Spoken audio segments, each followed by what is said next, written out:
Hey, welkom zum Tabzenje. Wir freuen uns, dass du wieder eingeschaltet hast und dass du diese nächste Zeit hier was mit uns Gott loben, Gott preisen und auch von ihm lernen. So, du bist willkommen. Jetzt sind wir wieder schön, wenn wir den Blick, wenn wir uns die Zeit nehmen, den Blick von uns weich zu nehmen, einfach einmal unterstehen in unserem Leben, im Alltag, in Hand reichen in Gott. Und dann kann wir einmal, ja, das ist so viel Geld, was Gott uns schenkt. Und ich habe einmal für Dankeschön sei, Dankeschön hat für den Segen, den du uns schenkst.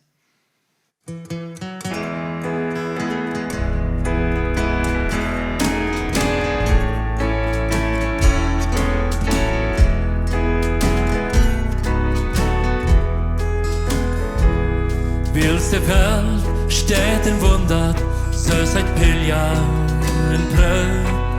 Der Seil, ich hab noch, was Tores zu missen. Mein Hort, der ich wieder, ich bin steig sein. Dankeschön, Herr, für den Segen auf mich. Ich hab ne feine Familie, ich kann stuben und drehen. Wie Handgeld zu Mitte, wie Hande steht.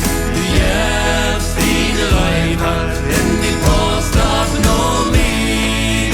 Dankeschön, Herr, für den Segen auf mich. Ich wollt dort nicht richtig in meine Kleider, nicht nie. Min hjärtas med sorgen och här har vi. Det stöts mig om så höjsten, det kan mig nicht förstån. Dankeschön, Herr, för den Segen auf mich. Ich hab ne fähne Familie, ich kann schuppen und fred. Die Hand geht im Mädel, wie hart es steht. Du jährst die Leiber in die Post auf Nomi. Dankeschön, Herr, für den Segen auf mich.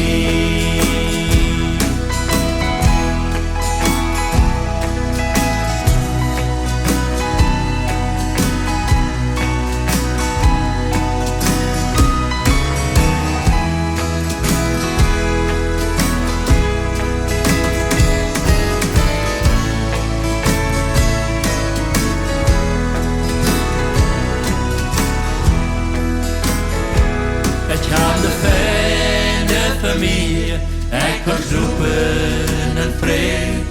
Wie Handgeld im Mitten, wie Hande steht. Du jährst die Leiber in die Post auf Nomi. Dankeschön, Herr, für den Segen auf mich. Dankeschön, Herr, für den Segen auf mich. Ja, Jesus, wir laden dich nur einfach an in dieser Zeit, wo wir dich singen, wo wir dich anbeten, wo wir dich Dankeschön sagen, dass du uns bist. Und wir spüren dort, Jesus, dass merkt uns Worten hören wird leichter, wenn wir heute, du bist Gott tanzt und du versorgst uns. Und wir können dich wieder singen, du bist Gott. Du am Tele, wo immer du dich befängst, sing doch mit, sing Gott, du bist Gott, Gott.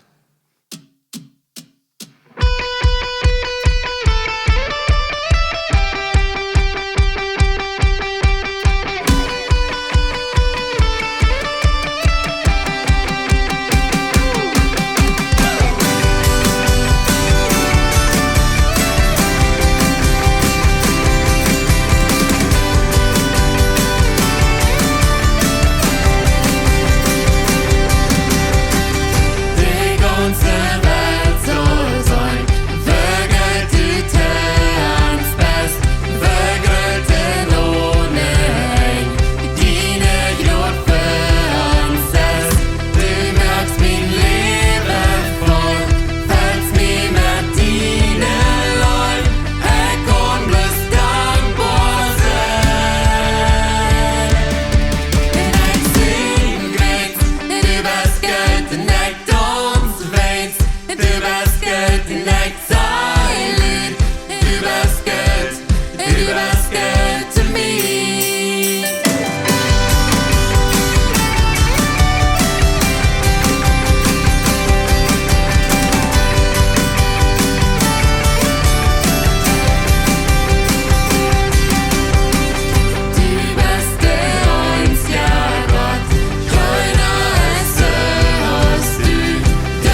Jesus, dat bekend wie met ons mühl, dat bekend wie met ons leven. Du bist sehr gut zu uns.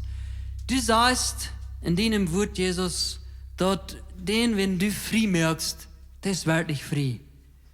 Und wir als deine Kinder, wir beten dich von dir an. Und wir sagen einfach, Jesus, Dankeschön, dass du uns frei merkst von unserer Schuld. Wir als Menschen können nichts tun, nichts, Jesus, wenn ich du das vollbringst in uns. Und uns Leben, alles, was wir uns sehen, erfahren, ist ein Geschenk von dir. Und wir sind deine Kinder, wir sind deine Töchter und Sehens.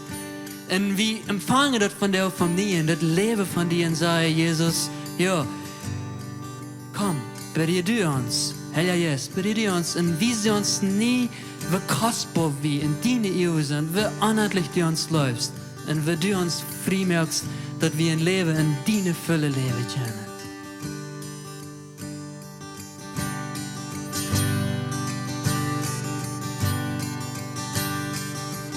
Wer sieht, dort der Gottes sich besorgt mich. Wir verloren doch ein neu mich und heuhaft läufe mich. Heuhaft läufe mich. Wenn die sind frei merkt, der ist wirklich frei. Sie Gott sind Kind, ja sind Kind. Heiland haf mir rat exiles gekraft. Wir ins Glauben sind noch fast noch euch stark für mich. Jesus stark für mich. Wenn die sind frei merkt, da ist wirklich frei. Ich sie Gott sind Kind, ja sind Kind. In min Vater sin hus, du steht für mich. Ich sie Gott sind Kind, ja sind Kind. Utan Welten angenommen, ich sie wer du sagst, ich sie. Du bist für mich, bist nicht gegen mich. Ich sie wer du sagst, ich sie. Utan Welten angenommen, ich sie wer du sagst, ich sie. Du bist für mich, bist nicht gegen mich. Ich sie wer du sagst, ich sie. Ich sie wer du sagst, ich sie. Wenn die sind frei merkt, da ist wirklich frei.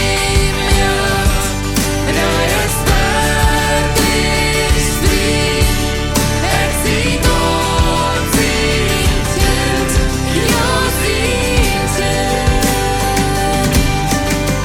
In min Vater sin hus, das steht für mich. Ich sie Gott sind Kind, ja sind Kind. In min Vater sin hus, das steht für mich. Ich sie Gott sind Kind, ja sind Kind.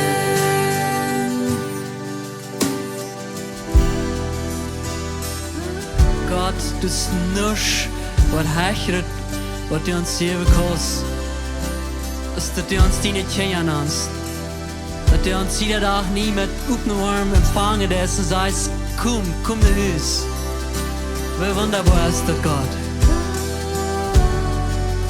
Und wie strahlt uns einfach nie aus von der oder die und sagt, empfang dir uns.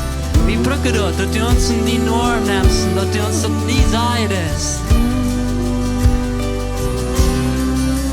Utan Welten angenommen, ich sie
Dankeschön, Herr, dass wir deine Kinder sein können. Das ist dort, was du für uns getan hast. Du hast uns das möglich gemacht, dass wir können vom Neuen geboren werden. Du hast das möglich gemacht, dass von dir, die noch nicht sind, dass die das von dir noch kennen. Von dir aus noch den Tag aufzufahren. Dankeschön, Herr, dass du so unsprechlichen, unbegrenzten Güte an uns Menschen bist. Dass du in Jesus Christus gekommen bist. Dass Jesus Christus sein Leben für uns gegeben hat. Und weil er vom Tod abgestoßen ist und vor dir gefahren ist. Und dass du uns den Heiligen Geist geschenkt hast. Damit er uns trösten kann, damit er uns evakuieren kann, damit er zu uns reden kann, damit er uns lehren kann, damit er uns an dem erinnern kann, was du uns in deinem Wort hast sagen lassen. Heiliger Geist, ich bete dich, dass du uns nur in dieser Stunde führen musst. Lehr du uns, wann wir Gott sein Wort angehen. Rede dich dort uns und evakuiere uns von dem, was du uns sagen wirst. Du sitzt verschiedene Orte. Ich bete, dass du dir erforschen musst und dass du in jeder einem in dieser Stunde nach seinen Bedürfnissen nur am Ort deinen musst. Dass Veränderungen in unseren Orten passieren können. Dass wir geformt werden können von dir und dass wir die ähnlicher werden können, dass wir in Geruch werden können für die gefallen hat. Herr, musst du durch dein Wort die Evakuierung von deinem Heiligen Geist in diesem Moment uns lehren. In Jesus seine Nummer. Amen. Der Psalmist sagt im Psalm 22, 26, patartig, Herr, ich will in der großen Versammlung die loven. Ich will mein Versprechen heulen für die versten. Die Armen sollen eten und satt worden.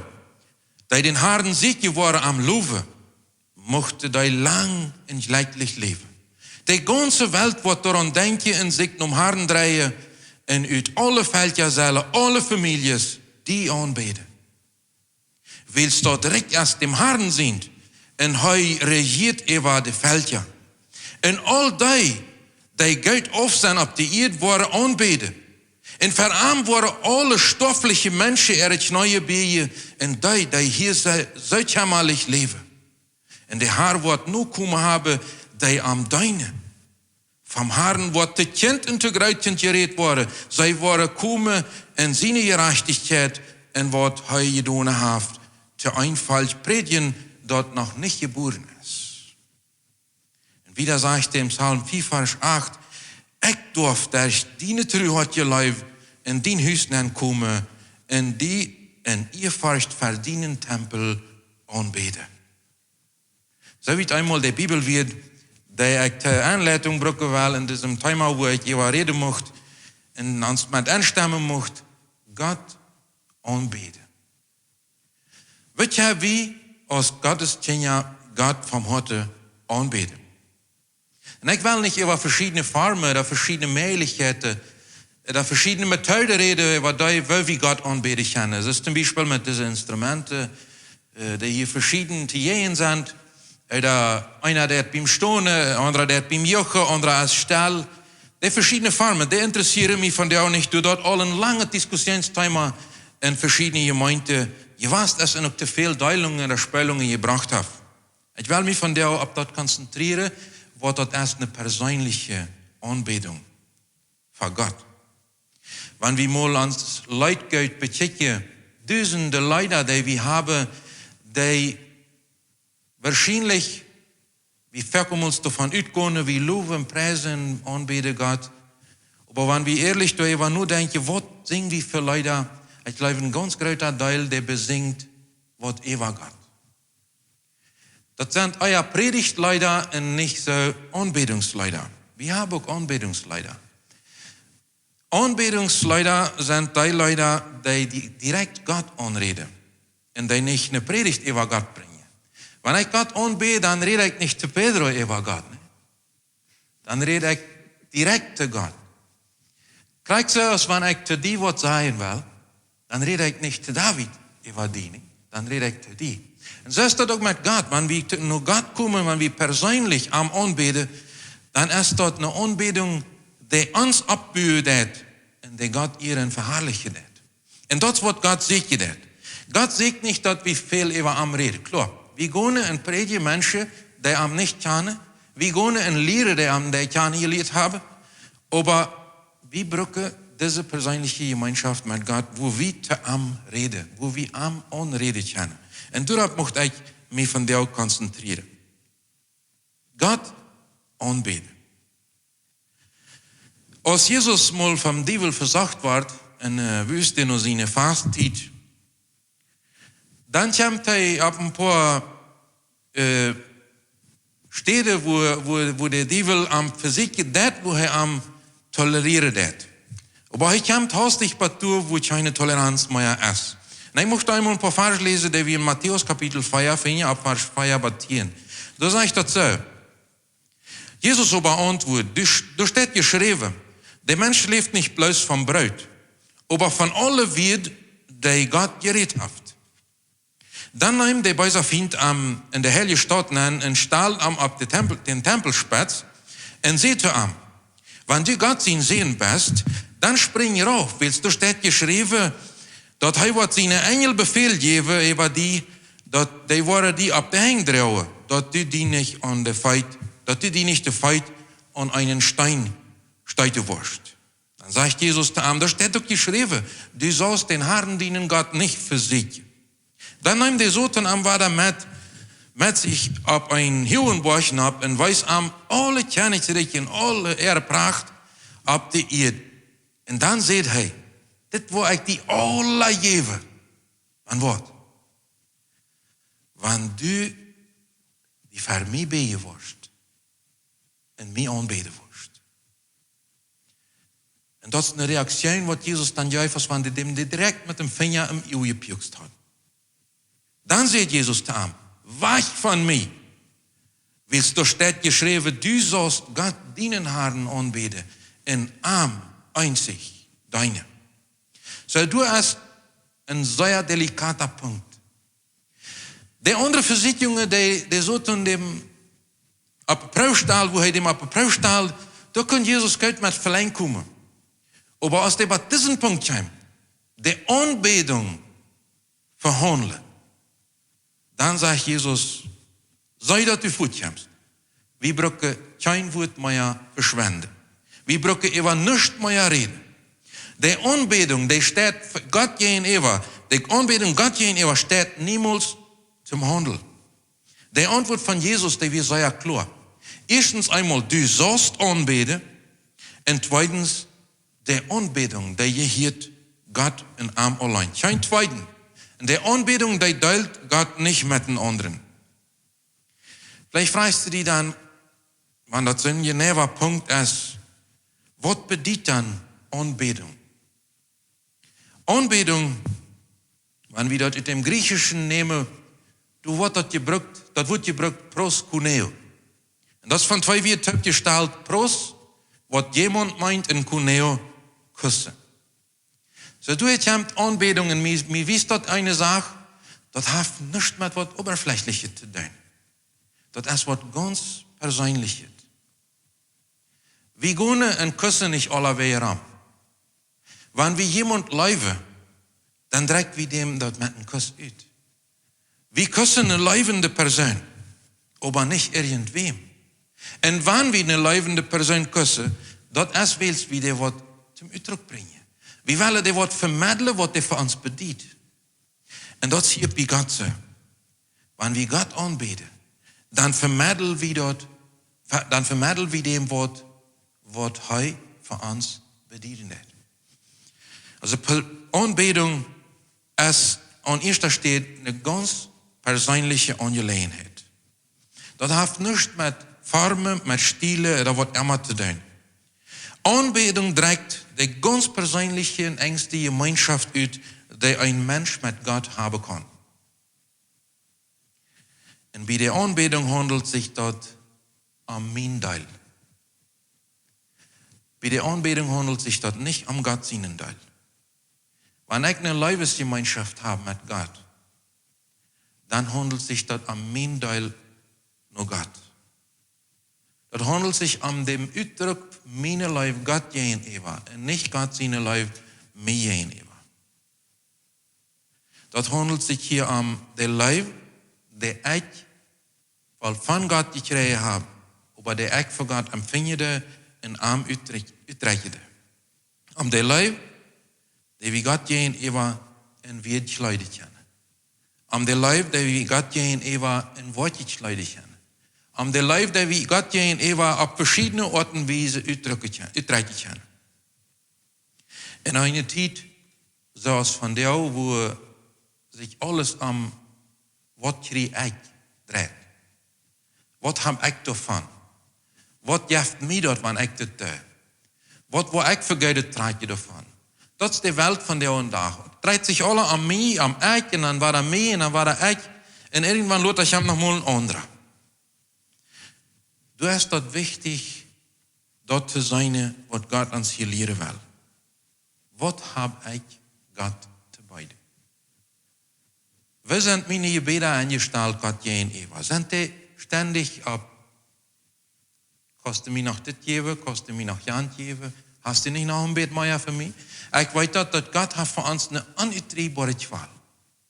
Wenn wir von Gottes Wort da trinken, dann sagt Jesus, dann wird das niemals übertrieben. Das wird immer mehr und immer mehr worden uns. Aber ich glaube, er will uns nicht lehren, dass wir uns in einen ständigen Bettler am Gehen Eva entwickeln sollen. Sondern was haben wir Gott zu geben? Vielleicht sagst du, ich gebe Gott meine Worte, ich habe gerne was Gutes getan. Aber wenn ich eine warmherzige Leib bin in mir ist, für das, was ich Gutes getan habe, wenn die Motivation nicht die rechte ist, dann sagt uns das in 1. Korinther Kapitel 13, dann hat das keinen Sinn. Dann hilft uns das nicht. Was ist dann die Motivation, wenn wir was Gutes tun? Alles, was wir tun können, das kommt letztendlich von Gott. Die Bibel, die lehrt uns, dass wir nichts haben, wo wir uns mit puchen. Das gibt nichts, was ich tun kann, wo ich irgendwann komme, meine Brust verheben und sage, habe ich getan. Dankeschön an ich, dass ich das getan habe. Dankeschön an mich, dass ich das getan habe. Das kann ich nicht. Warum?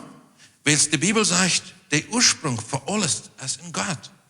Und wenn ich was imstande war, die zu tun, dann ist dank Gott, dass er mir die Befähigung gegeben hat, dass er mir die Möglichkeit gegeben hat, dass ich das tun kann. So alles, was ich tun kann, kommt erstmal von Gott. Und wenn ich selbst Gott leben kann, das ist eine Wirtschaft von Gott gegenüber, dass er mit seinem Leben nicht sparsam umgegangen ist und mich befähigt hat, Gott zu leben. Gott ist der Ursprung von alles. Und von ihm kommt. Keiner von uns wird mehr tun, als das, was er von Gott gekriegt hat. Keiner von uns kann mehr geben, als das, was er von Gott gekriegt hat. Das kommt alles von ihm. Die Möglichkeit, was wir haben, die haben ihren Ursprung in Gott. Der läuft kommt ursprünglich von Gott. Und das ist ein bisschen so. Der kommt von Gott noch mir. Jetzt in mir, nein, und durch mich, trägt noch Gott. Was bewirkt er in mir, dass der trägt noch Gott kommen kann? Dienen läuft noch Gott. Das ist, was ich verstehe, in der persönlichen Anbetung. Der Leib, der ich in mir für Gott habe, wenn ich den Wert kleidete, wenn ich den Wert futterte, wenn ich anfange, zu beschreiben, vielleicht ist uns dort still zu sein, in Gottes Gegenwart. Wenn Gott du ist. Wie schwer fällt uns das vielmals direkt zu ihm zu reden. Und am anfangen zu beschreiben, was bist du für mich? Ich fange mal darüber nachzudenken, was bedient Gott für mich? Und was ist der für ihn? Wir hatten leider auch ein paar seine gute Andeutungen gehört, was uns darauf hinweisen, wie gut Gott uns ist. Nicht? Du bist gut. Und was ist der Gott zu uns? Dann kann ich anfangen abzuregen. Und das. Ich habe eine gute Familie. Ich habe Frieden in der Familie. Ich habe zu essen. Ich habe Kleider. Ich habe alles. Warum? Weil es Gott gut ist zu mir. In dem Sinne, Güte, die fängt sich an, in Kleingeld zu wechseln. Ich kann dort anfangen anzufuttern und ich kann dort anfangen zu sein. Wow, Gott existiert wirklich. Und Gott will diese enge Gemeinschaft mit mir haben. Wir sind in Johannes Kapitel 4, dem Vers 20 bis 26, wo dort eine Rückforderung von Jesus kommt, über was ist diese persönliche Anbetung und noch was sieht Gott. Das handelt sich da um das Gespräch, was er mit der samaritische Frau am Jakobsbarm führt. Und wo der Frau dann zu ihm sagt, ab Vers 20, unsere Vater, der habe hier auf diesen Berg angebetet. Und die Juden sagen, Jerusalem ist die Stadt, wo man anbeten soll. Dann sagt Jesus zu ihr, Frau, glaub mir, die Zeit kommt, durch die den Vater nicht ab diesen Berg auch nicht in Jerusalem anbeten wurde. Die Samariter weiten nicht, was sie anbeten. Wie weite, was wir anbeten? Warum? Weil es das Heil, das kommt von den Juden. Aber die Zeit kommt, und es nu all, dass die wahrhaftige Anbeter den Vater im Geist und in Wahrheit anbeten worden. Dann sagt er, nur seine Anbeter siegt der Vater. Gott ist Geist. Und die am Anbeten, die macht am im Geist und in Wahrheit anbeten. Das gibt kein anderer Weg. Das gibt bloß im Geist und in Wahrheit. Das gibt kein Instrument. Das gibt keine andere Form, was uns durchführt. Das gibt keine andere Stadt, was uns zu helfen kann. Das gibt bloß dem Geist und die Wahrheit, der uns noch anleiten kann. Der Früh sagt zu ihm, ich weiß, dass wenn der Messias kommt, der durch Christus hat, der wird uns lehren. Wenn der kommen wird, der wird uns alles deutlich merken. Jesus sagt zu ihr, der mit dir redet, sie, der Messias. Das kann ich mir so vorstellen, das wird ein ganz warmer Moment gewesen, als der Früh sich mit dieser Realität konfrontieren. Wow, der Messias steht vor mir. Ich hatte gedacht, dass die Juden uns das gelehrt haben, in Jerusalem soll euer Bett werden, dass es unsere Eltern dort uns gelehrt haben, ab diesen Berg soll euer Bett werden. Aber plötzlich ist der Messias vor mir. Jeft sich mit zu erkennen. Lieber Zuhörer, dort gibt kein extra Platz, dass Jesus dort hier sagt, wo wir anbeten können. Wir sind freigekauft worden von Jesus, am anzubeten, wo immer wir sind. Wo immer und wann immer. Dort gibt keine Zeit, bitte diese Zeit, in der wir nun leben. Jesus sagt, die Zeit kommt, in der ist nu all. Du und ich stehen von der und diese Zeit, wo wir die Freiheit haben, Jesus im Geist anzubeten. Wir sind frei, dort zu tun. Dort haben wir Tüß tun, dort haben wir auch auf der Arbeit tun. Dort haben wir in der Kirche tun. Dort haben wir auch über vielleicht beim Draschen tun. Dort haben wir auf der Gas tun. Dort haben wir irgendwo, wo immer wir sind. Und ihre Durchöffnung. Auch in der Durch, wenn der Durchbett lüd ist, dann bloß ein Bett lüder worden. Das ist kein Problem. Die Begrenzung, Gott anzubeten, ist nicht mehr ab dem Berg noch in Jerusalem, von da an, dort Jesus gekommen ist. Um unser Leib in Wied, in Wortje zu kleiden, in brennend verarmt Leben, braucht wie die Wahrheit und braucht wie dem Geist.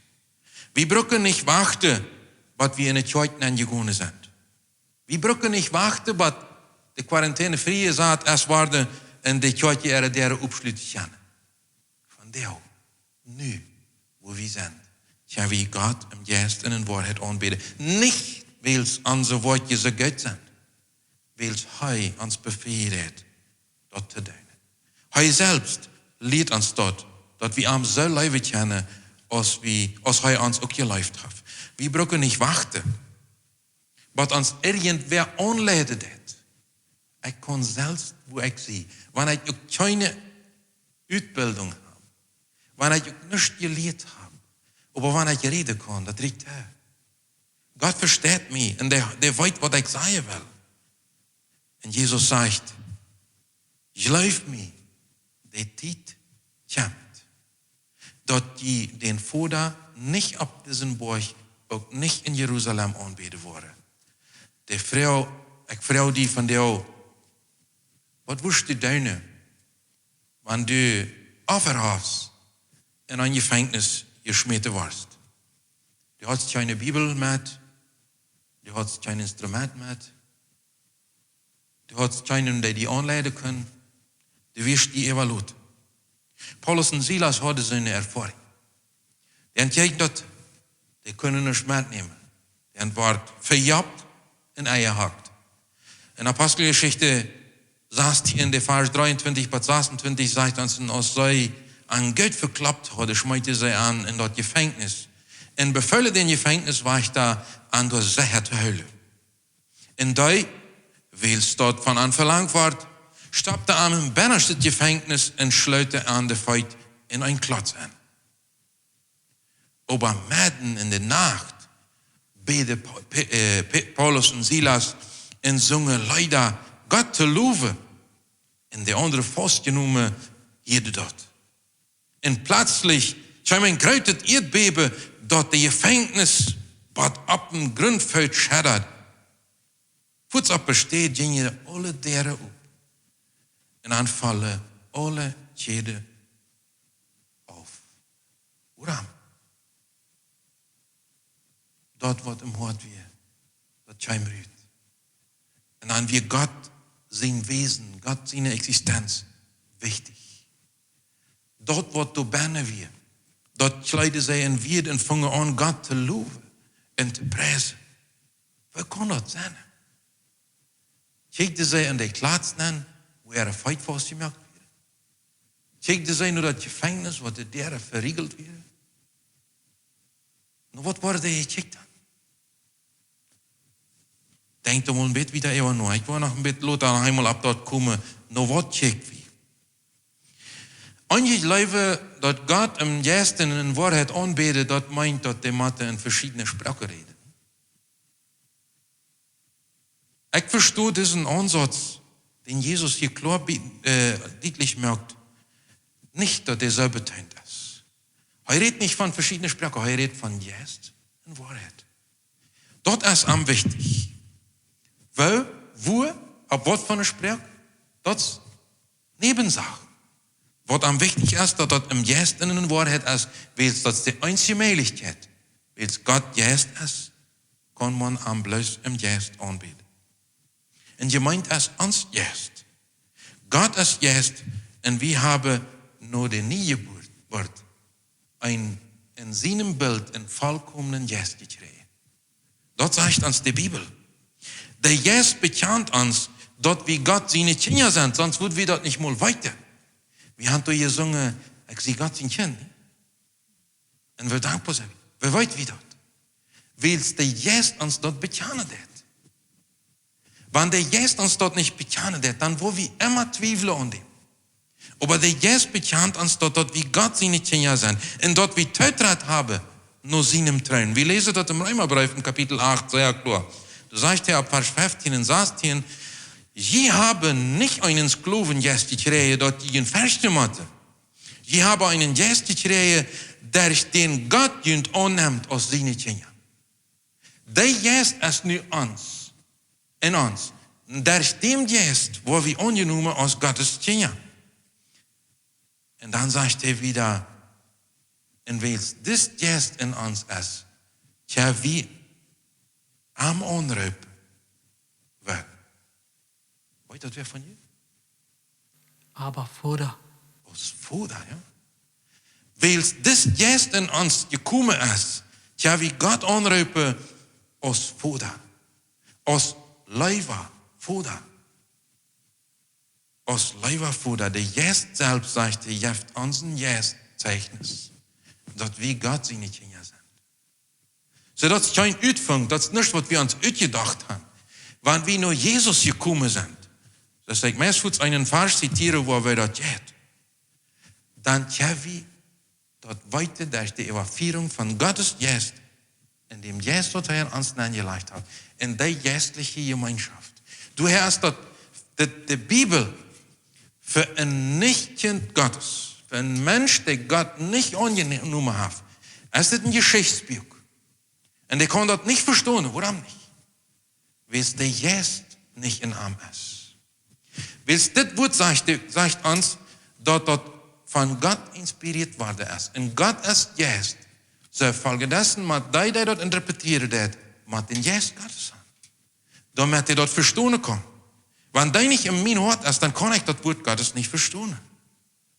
Vielleicht sagst du, ich sehe aber nicht ein Kind Gottes. Dann kann ich dir bloß sagen, das ist schuld an die. Dann möchte ich die von der Teure, dann war ein Kind Gottes. Schüf dort nicht ab. Der war da geboren worden, so ist uns dort Jesus lied in Johannes Kapitel 3. Komm nur Jesus. Und bekan am all deine Sünde, all dort Verbrechen, was du je in am getan hast. Und er wird die vergeben, wenn du die Vergebung haben wirst. Und er wird die zu sein Kind machen. Und er wird seinen Geist in dir anleihen. Das ist nicht eine Gefallssache. Das ist eine Glaubenssache. So sagt uns dort in der Bibel in Johannes, ist die Johannesbrief Kapitel 1, Vers 9. Wenn wir unsere Sünde bekennen, dann ist er treu und gerecht und vergibt uns die Sünde und reinigt uns von aller Ungerechtigkeit. Alle Dreck, was in uns Leben ist, dort riemt er uns aus, wenn wir die bekennen. Dann macht er uns frei und dann gibt er uns diesen vollkommenen Geist in uns Hort, damit wir im Geist in der Wahrheit anbeten können. Wenn du am Anluden bist, in den Hort zu kommen, dann wird er kommen. Ganz sicher. Du brauchst nicht dort bezweifeln. Wenn du diese Botschaft hier hast, dann ruft Gott die Tür. Lud mich an. Komm, nur Jesus. So ist dort in Offenbarung 3, Vers 20 sagt Jesus, ich stehe vor dir und klopf an. Wenn wer meine Stimme hört und der aufmerkt, dann komm ich nennen. Und dann, wo wir Gemeinschaft haben. Dann, wo wir miteinander eten. Dann, wo ich das mit ihm und er wird das mit mir tun. Lieber Zuhörer, wenn du Gott sein Kind bist, dann bist du Gott, dann kannst du Gott nicht aus deinen Leben Vater anreden. Und ich glaube, so viel als ich in der Bibel finde, das Ausdruck, lieber Vater, was weil der ganz leiftulichste Ausdruck sein, den man finden kann, unseren Vater respektvoll anzureden. Das mag vielleicht eine ganz persönliche Sache sein, aber mir ist das immer schwer, wenn ich irgendwo im Kranz mit der Schwester sehe und man hat da ein bisschen lockeres Gespräch, und dann redet man plötzlich vom Bubersten. Oder man redet plötzlich von der schwarzen Birk.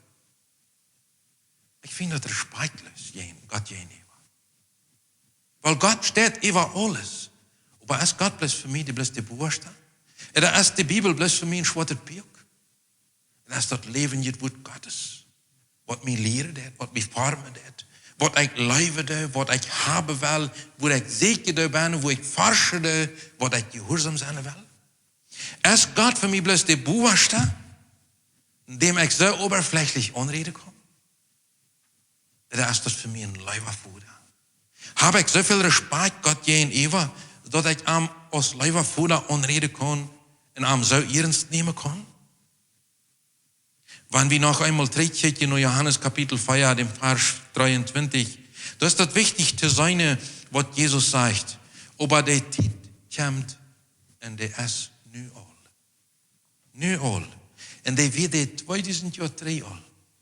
Und die Zeit leben wir von der noch. Du und ich. Wir stehen in dieser Zeit. Und Jesus hat uns für heute, dass er ist nun vor der gegangen. Und er hat da was reitmerken. Und dann wird er zurückgehen, wenn der Vater sagt, die Wohnungen sind vor dich. Wenn der Vater ist einmal wird, sagt er, und du kannst ohne deine Brüder sehen. Halleluja. Dann wird er kommen an uns. Und dann wird alle menschliche Knie, of de aan arm je geloofd heeft oder niet, de wordt zich bij je. Eentje worden dat vrijwillig doen, de andere wordt de knieën knirschen. Weet je, wordt matte. Aber Jesus komt dan de bruid holen. De bruid, de brigum is nog voordat je gaan en de hizar uitmerken, wo zijn bruid binnen wonen zal gaan, wanneer hij de wordt holen komen. En de voordat lukt plus, dat de zin voor dich heeft. Dan wordt hij zeggen, jong, lees toch. Nu kan je gaan, die bruid holen. Du en ik, we staan in deze tijd, wo Jesus schaffen heeft, om voor ons woning voor te bereiden. En hij is met de verheitung gegaan, ik kom terug. Wacht wie door aan. En wat doen we während deze tijd, wat we wachten? Weil we onze aanbeding vandaan huilen, wanneer het komt? Oder weil we hem nu al aanbeden? Nu al. Wils de Vader zegt, en de wat krijgt zijn wat we doen. Wanneer we God aanbeden, dan kunnen we hem aanreden als Vader. Zijn Jezus Christus en Heilige Geest. Ik mocht je een uitvordering geven. Wanneer du God aanbeden is, erlaubt die Säule nicht, spazieren te gaan. Dat heeft met discipline te doen. Wellicht je hebt onze opmerkzaamheid op wat anderes. En wie vergeten God aan te bidden. Wie hadden toch aangevangen en zo hastig als dat was. Wie is dat zo? Ik kom nog mal waar dat trainer de vrouw. Wat kan ons afhuilen God aan te bidden? Wat kan ons afhuilen God aan te bidden? Dat wordt mal ganz interessant zijn, een spontane Meinungen te hier. Denkt mal ein bisschen über nur ein Äußertchen. Ich will aufschließend auf einen Punkt kommen in der Bibel, der von Stephanus redet. Und in dem Moment, wo Stephanus gekreuzigt wird, da hat er einen Blick, was am von Gottes Anbetung aufbringen kann. Aber er hat sich fokussiert, dass er nicht wir, was am auflenken können. Stell wir uns vor, da wir eine große Versammlung, die wir rennen alle jeden Stephanus. Und dann fängt er an von Abraham, die ganze Geschichte durchzugehen, Punkt, und sagt dann ganz genau, was das Problem hier ist. Und dann sagt er, du hast das hier, schneid am dort durch im Hort. Ze pickert an dort, und dann knarschte die Täne über am. Ze fuchtig wie er über diesen gorsteien Menschen ihre Juh. Aber Stephanus, sagt die Bibel uns, voll vom Heiligen Geist. Hat kein Uhr für die Täne. Hat keinen Blick auf all die Steine anhören. Das interessiert ihn nicht. Er wird voll vom Heiligen Geist und schickt ab zum Himmel und sagt, Gott, seine Herrlichkeit. Er sagt, Gottes Herrlichkeit. Und Jesus, wie Gott seine rechte Hand setzt. Und dann sagt er, checkt, ich sei den Himmel auf. Und den Menschen sehen, wie Gott zur rechten Hand steht. Wo sitzt du, wenn das schwer wird? Wo sitzt du von der, was fertig ist? Nur was rechte deine Musik? Nur all die Stunden in jenen die Brille? Nur all die Stunden in die Steine ab die Schmiede? Nur all die in Haschen Blick die in ihrer Hand? Nur all die Verleumdungen uitreden? Nur was ist dein Blick gerecht? En da kannst du über all dort dein Blick abheben und Gott in seine Herrlichkeit erkennen. Jesus, wie sie dem Vater erkennen, und seine, der hat alles unter seine Kontrolle. Weil wat hier, ich möchte die Rüd Vater von dir. Komm von die Rüd, wo löst von dir selbst.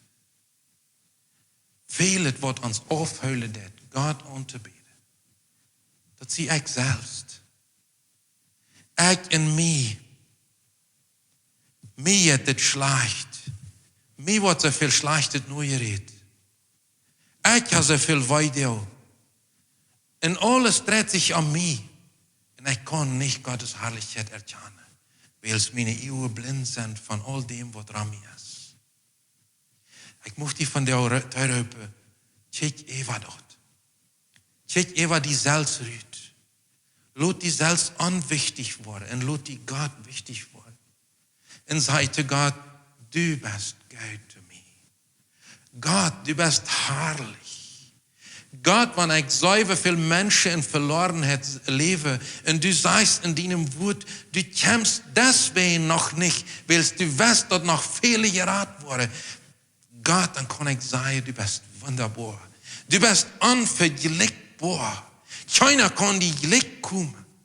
Wenn ein Mensch darauf achten soll, dass irgendwer noch mal amtieren soll, der hat das längst alle bombardiert. Aber du bist so voll genug. Du bist so gutmütig. Du bist so langmütig. Und du bist wundervoll. Du bist unvergleichbar. Und ich rede einfach wieder, Gott, was bedienst du für mich? Was bedienst du für mich, dass ich in Sünde lebe und du hast mich nicht glückste Bein geschlagen?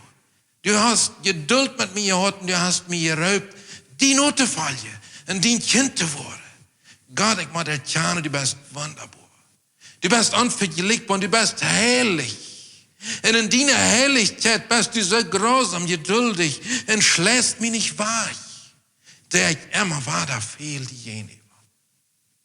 Du bist großartig, Herr. Du bist großartig. Ich lade an, dass wir ein Leid singen können.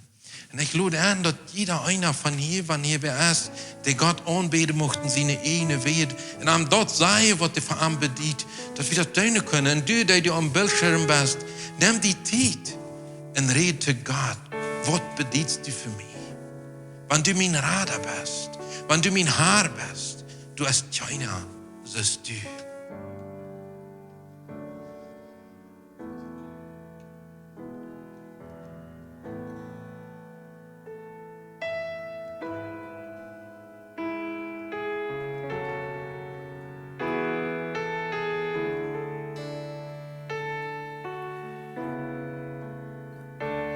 Sei wir vor dir im Himmel.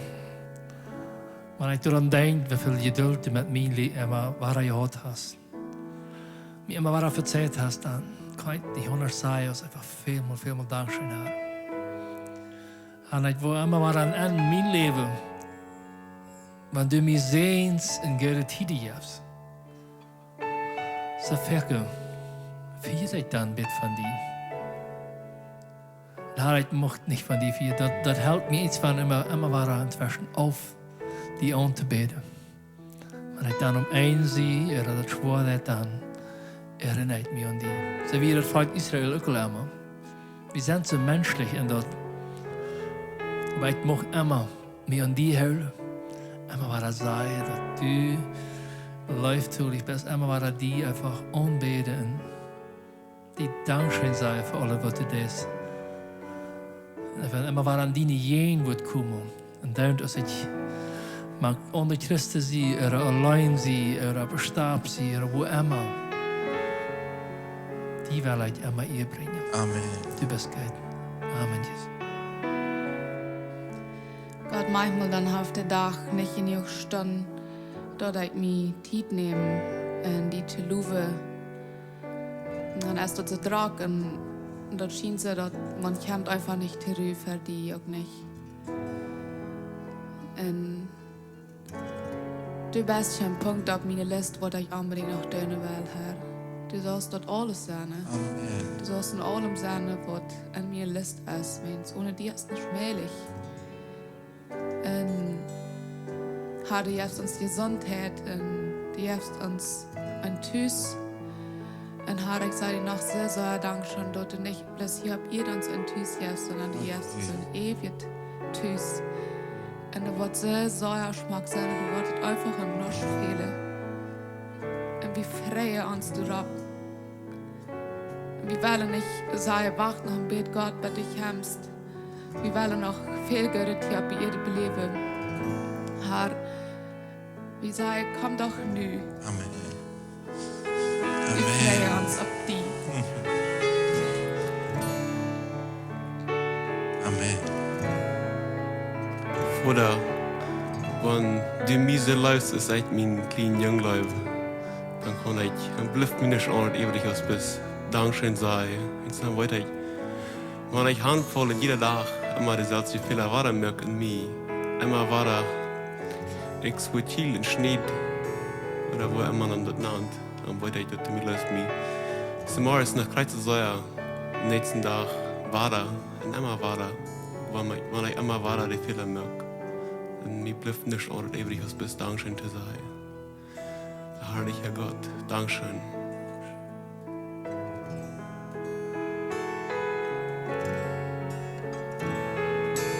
Join us, du Jesus.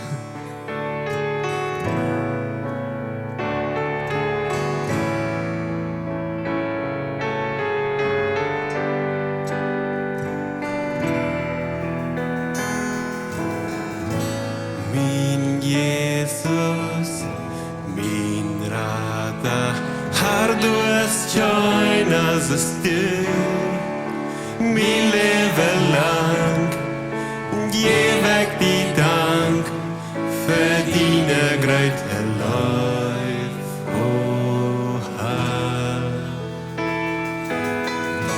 Min tröster, min Helfer, du givst mir Weisheit Kraft, alles in mir, sich dich verdient. Du bist auch Jehovah, Herr. Reib nur den Herrn alle Welt, weil wir singen. Hier in den Danken, oh Jesus, wir bringen. Himmel und Erde bewegen sich in Sinn, wann die Numen Wort Jesus.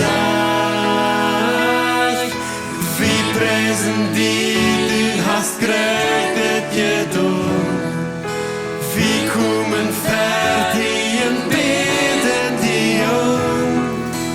Dankeschön, oh Herr, du bist nicht breitlich gerecht.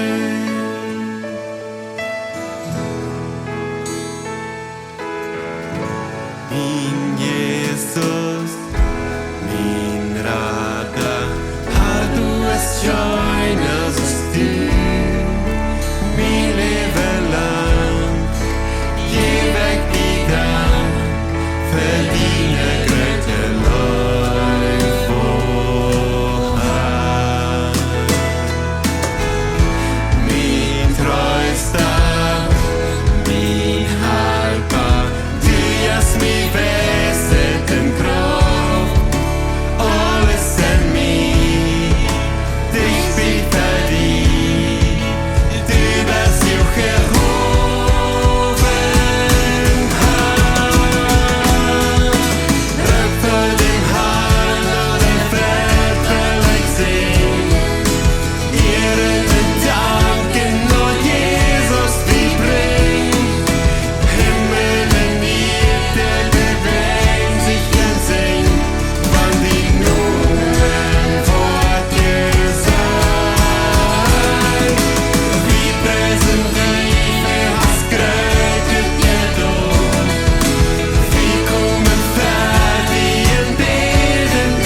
Dankeschön, Oha.